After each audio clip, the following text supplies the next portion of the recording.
Sky Cable TV Kenya. Beyond the real. Sipping sunshine, I'll be chasing rainbows day and night. Gonna take flight, take it flight. Above the clouds, we're feeling alright, alright.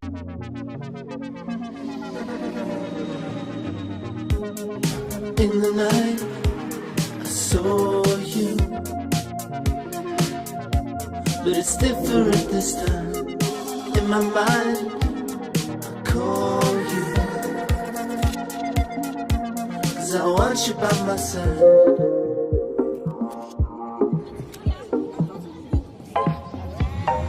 Time keeps ticking, time keeps ticking, time keeps ticking on me. I'm on the last chain, and then I see you, darling. Won't you call me? I'm on the first train, on the first train.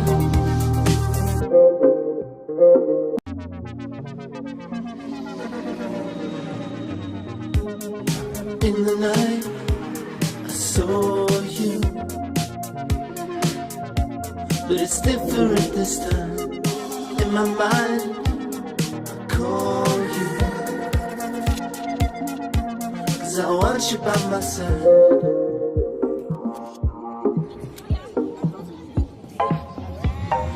Time keeps ticking,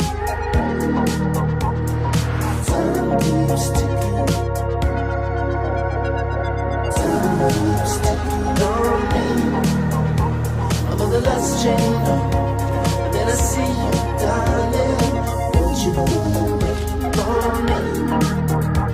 I'm on the first train, on the first train.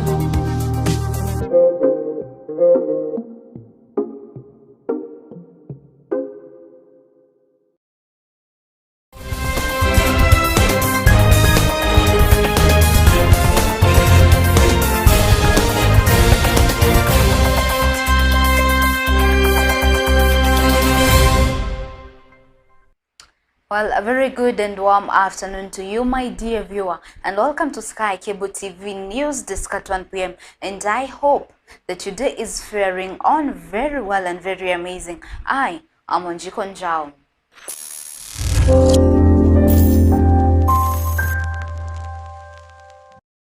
And we start off our news with a very sad story where a male teacher from Magemo Webuye Primary School from Webuye East constituency lit himself on fire using petroleum after being fired over allegations that he impregnated one of the pupils from that school.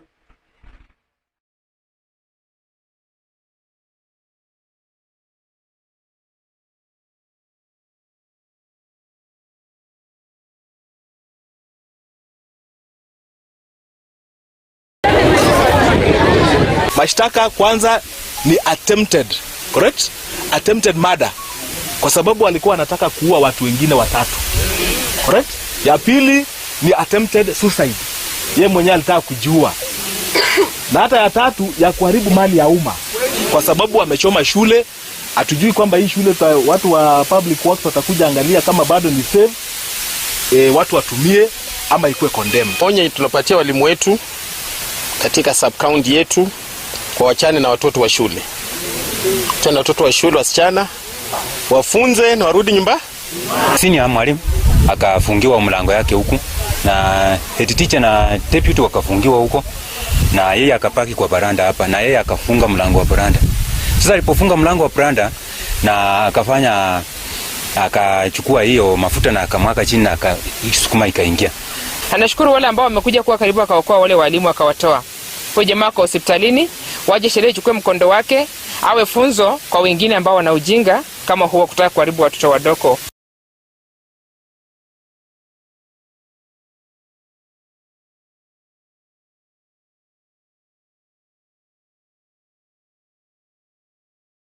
Well, it is a very sad story indeed, and we hope the justice prevails and for also other people to learn the lesson, because pupils and kids are not to be played with or messed with. On to the next story. Education CS George Magoha today, while gracing the 17th graduation ceremony of Kabarak University, condemned the rising numbers of schools being burnt down and also made an announcement that the KCPE and KCSE exams are already set. It's the most difficult one, to love your neighbor, where your neighbor is that enemy or that person that you don't like. And where our country is sitting today, we must believe in God and we must love our neighbors. As it used to be earlier, when children were young in our societies, the children belonged to everybody. Now we are moving towards Sodom and Gomorrah, whether we like it or not, where a parent treats the child like an egg which must be cleaned and put under the chicken to warm up. There is nothing, the child cannot do anything wrong. And Mr. Chancellor, what we are having are grown-up babies in schools, and we expect our teachers to teach them. And even when we catch, for example, I'll give you an example, and you must allow me to deviate, because I think there's a link between the Kabarak University, which is going to accept students, some of whom have been doing bad things, and you may find that they bring those cultures here. You find that a student is a homosexual, a student is on drugs, a student has too much money, and you say this student cannot be boarding with another 2,000 students. The student should go to a day school where the parents have some time with him to face him and bring him through life. And all the parents can tell you is, you see, do whatever you can. The student must be in the boarding school to finish the exams. That's where we are. And that's where Kabarak is not just a university, it's not just a school, and that I am very grateful to be here this morning.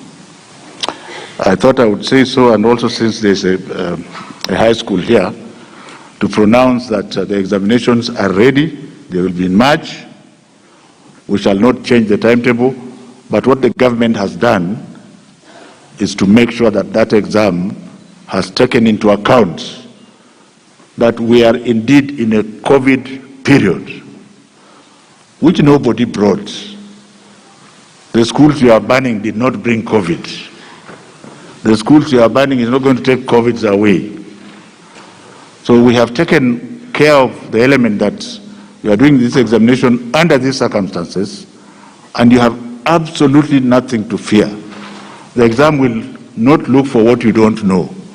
It just looks for what you know.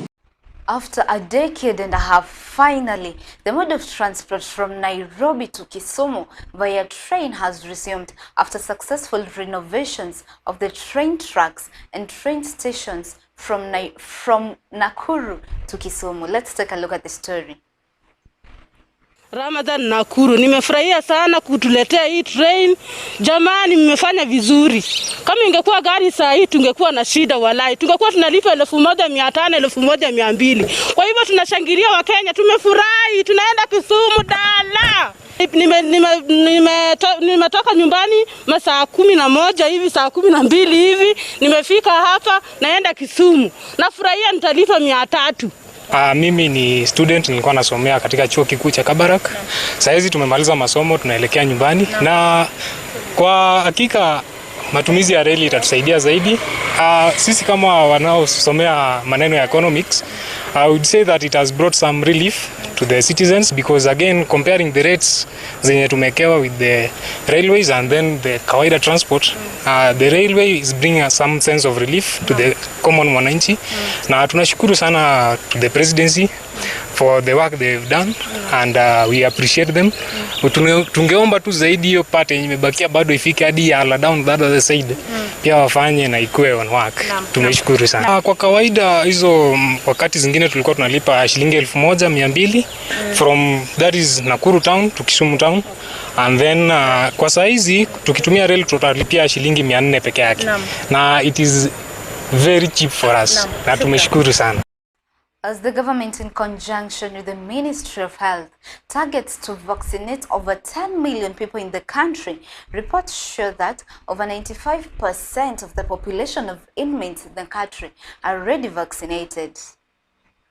The challenges of COVID-19 have continued to be with us, and we know that in prisons we have a huge population.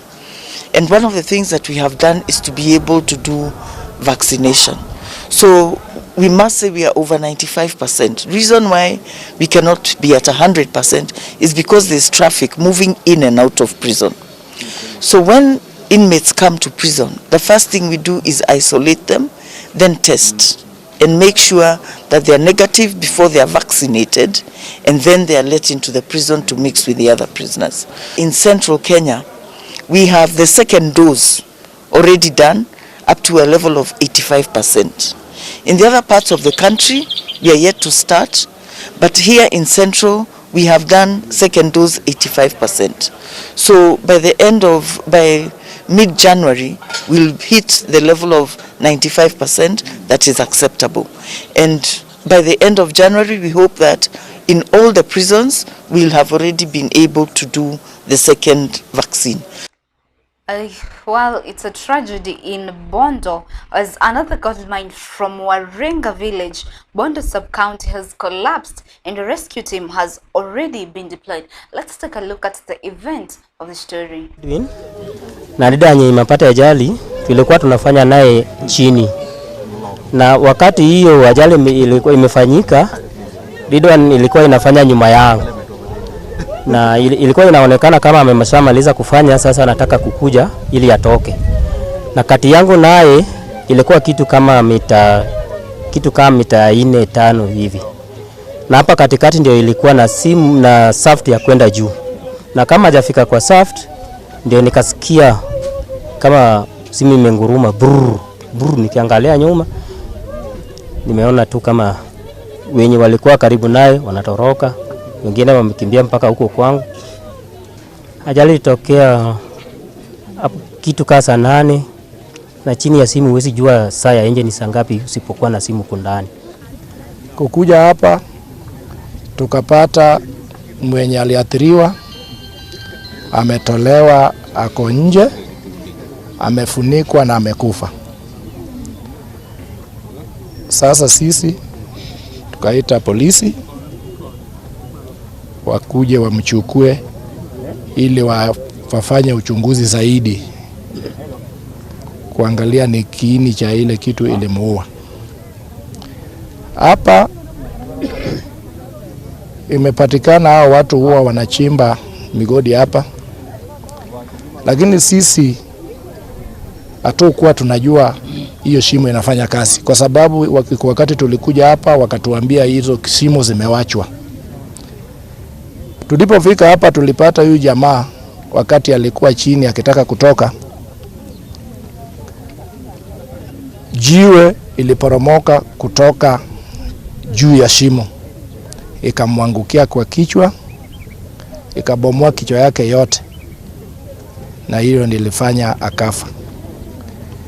Sisi tunaweza tu kuhimiza watu yetu ambao wanachimba migodi wawe wanatilia maanani sheria zenye zinatakikana ili wasiathirike katika mashimo, kwa sababu hata nyinyi mnaelewa tumekuwa na mikasa zingine ambayo sio hii peke yake.